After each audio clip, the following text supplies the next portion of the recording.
Hey guys, welcome back to another video. So it's that time again when we're going to look at what has changed in the trucking market. And the most important thing we're going to be looking at is whether there is any recovery after the 4th of July holiday. So let's take a look at capacity as well as the general market and then go into specifics and the best areas for flatbeds, reefers, and dry vans. Ready? Let's go!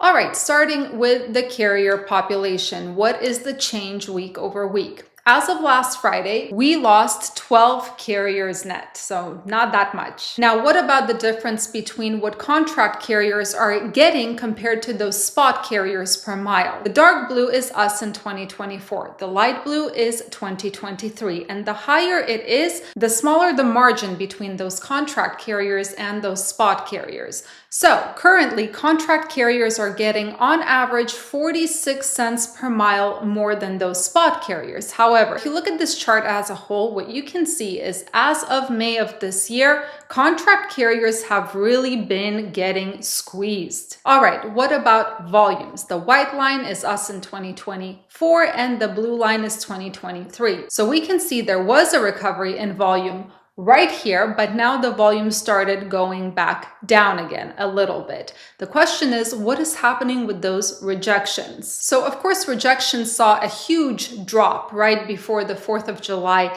holiday, but they have recovered a little bit. Currently, rejections are at 5.07%. So above that 5% mark. For those of you who don't know, whenever rejections are below 5%, that means the market is contracting. Basically, it's not good. It is slightly above it, but not much. And we have definitely not recovered to the levels before the 4th of July. Last but not least, diesel prices. And finally, this week, there are some good news. Diesel prices are going down and currently, they are at $3.88 per gallon on a national average. This is based on truck stops, the actual truck stops that sell diesel. They are reporting these numbers. Now let's focus on the equipment specific data, starting with the dry van spot market. And this data is from FTR. So last week, the dry van average spot rate was $2.07, but this week it actually fell by 6 cents. Then currently we're seeing an average of $2.01 per mile on the spot market. Now, year over year, rates are actually higher. So they're 3.3% higher than this time last year. But over the past 5 years, rates are down by 9%, as you can see. Now, volumes, of course, did something crazy. They recovered by 47% week over week for dry vans. Then actually year over year, they're 3% higher than this time last year. The reason it's such a big number is because the volume fell sharply right before the 4th of July.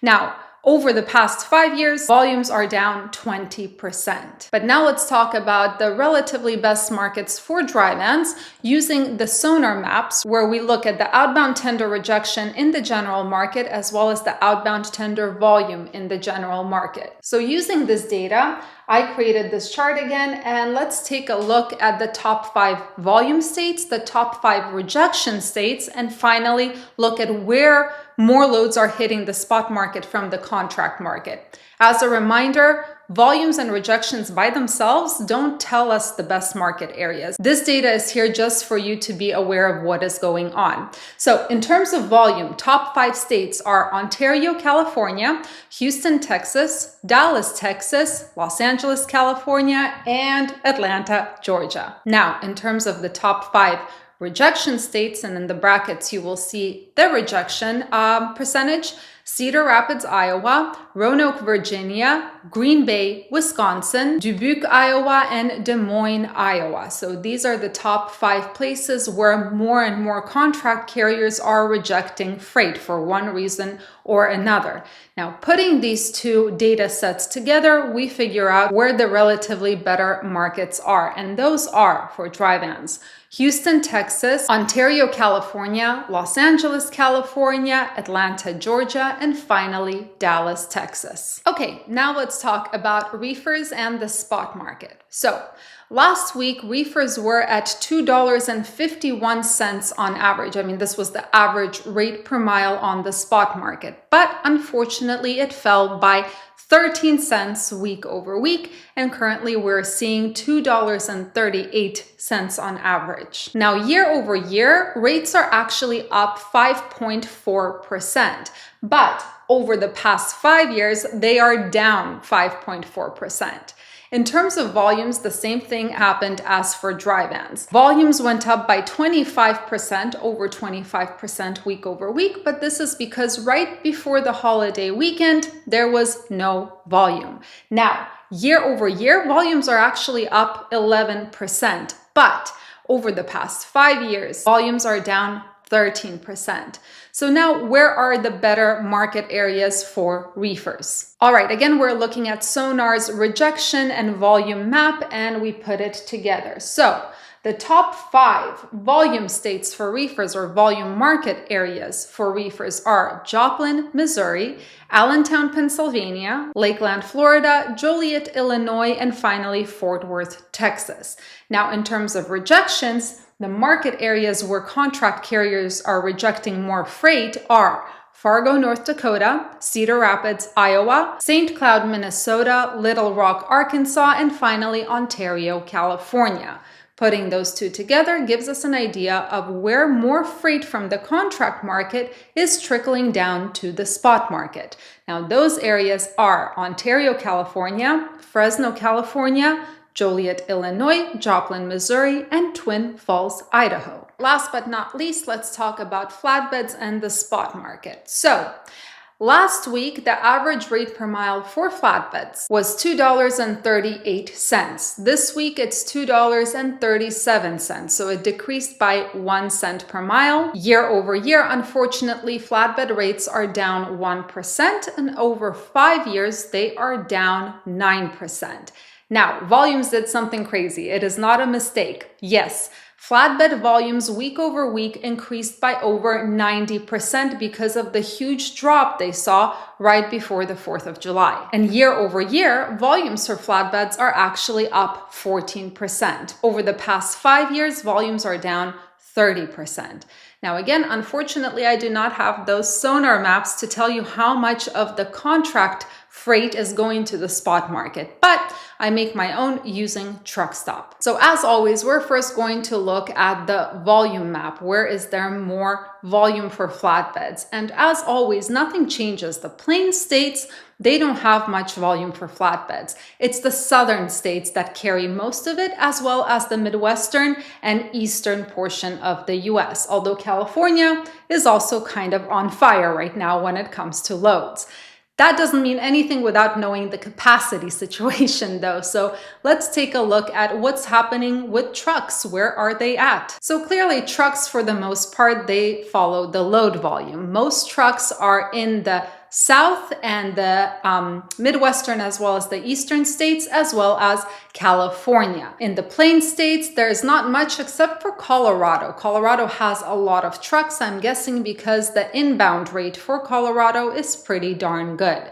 Now, putting those two together, the loads and the trucks, we can get the load to truck ratio, which tells us which areas have a lack of capacity compared to loads, therefore negotiating power. So unfortunately, the market is just as scary as it was last week. A lot of red. Red means there is less than 1 load per truck, so there are more trucks than there is freight to move. Now, beige, which is California, Nevada, and some of the Midwest and East Coast, those are the areas where there is about 1 load per truck. So more or less balance. Washington, the only, the only yellow state, that is where there are 2 loads per truck, so slightly tighter capacity. Now, the green areas is over 3 loads per truck. They honestly have not changed over the past 2 months, I would say. It's always these 4 states that are green, where there is a severe lack of capacity compared to the amount of loads. So it looks like some things have recovered, but not by much, not as much as I would have expected, given the fact that it's the time of year when seasonality really kicks in and has to improve the situation quite drastically, even if it's for just a little bit. Volumes recovered but are on their way down again. Rejections recovered but are barely past the 5% mark. Rates across the board are down, although the volumes did see a huge uptick for all 3 equipment types since last week. And this has to do with the fact that there was such a lack of volume right before the 4th of July. So realistically, it's not really a recovery. We're not doing better than we were right before the 4th of July. So the question is seasonality going to continue doing its thing where we are going to see higher rates and so on and so forth? And the answer is, yeah, I believe so. I believe we are going to continue seeing higher rates, at least in some areas. It's not going to be across the United States. Something I have realized from the flatbed side, since we're a flatbed only carrier, is that we have been surviving on stress sales lately. It hasn't been a situation where the market is just good and it's easy to book a load. No, unfortunately, it's mostly stress sales where you have to wait, then someone falls off and you grab that load. Now, sadly, this is just luck. And while luck is something that I'm always happy to have, unfortunately, it is not repeatable or measurable. So this is something I do not rely on. Realistically, the markets in general, for flatbeds at least, from what I see, have become a little bit more challenging, despite the fact that right now is really the season for flatbeds. I don't know. How do you guys feel about your equipment types for reefers, dry vans? Because I would love to hear firsthand experiences on what you are seeing in the market. Is it just certain markets that are good, but then to get back to those markets, it's really tough? Or are you seeing an increased rate per mile across the board? Because we sure aren't. Anyway, guys, thank you so much for joining me and watching today. I hope you have a fantastic rest of your week and weekend. Stay safe, stay healthy, and keep learning. See you in the next video.